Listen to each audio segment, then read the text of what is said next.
اسرائیل نے فوجی کارروائیاں روکنے کے امریکی احکامات ہوا میں اڑاتے ہوئے جنوبی لبنان پر خوفناک بمباری کر دی۔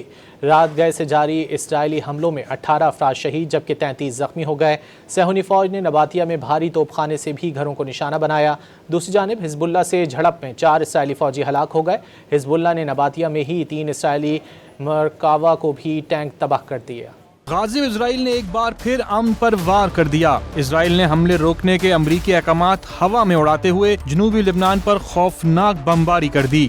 لبنان کی سرکاری خبر ایجنسی کے مطابق مختلف حصوں میں رات گئے فضائی حملے کیے گئے جس میں کم از کم 16 افراد شہید اور کئی زخمی ہو گئے۔ صہیونی فوج نے بھاری توپ خانے سے بھی گھروں کو نشانہ بنایا۔ لبنانی خبر ایجنسی نے حملوں کو اب تک کی سب سے شدید فضائی کارروائی قرار دیا۔ ہاروف کے علاقے میں 8 جبکہ دوویر میں 4 اور کفر سیر میں 3 افراد شہید ہوئے۔ دوویر میں ہی موٹر سائیکل پر ڈرون حملے میں ایک شخص شہید اور دوسرا زخمی ہو گیا۔ صہیونی فوج کی جانب سے حملے ایسے وقت میں کیے جا رہے ہیں جنگ کے باعث بے گھر ہونے والے افراد اپنے گھروں کو واپس لوٹ رہے ہیں۔ دوسری جانب حزب اللہ کی مزاحمتی کارروائیوں میں ایک اسرائیلی فوجی ہلاک ہو گیا۔ اسرائیلی حکام نے جنوبی لبنان میں اپنے فوجی کی ہلاکت کی تصدیق کر دی۔ حزب اللہ کے مطابق نباتیہ میں سرگرم اسرائیلی فوجیوں کو نشانہ بنایا گیا۔ اس کے فائٹرز کی پہاڑی علاقے میں اسرائیلی فوجیوں کے ساتھ جھڑپ ہوئی جس میں 3 مرکاوا ٹینکوں کو گائیڈڈ میزائلوں سے نشانہ بنا کر تباہ کیا گیا جبکہ اسرائیلی فوجیوں کے گروپ پر بھی راکٹوں سے حملے کیے گئے جس میں صہیونی فوج کو بھاری نقصان کی اطلاع ہے۔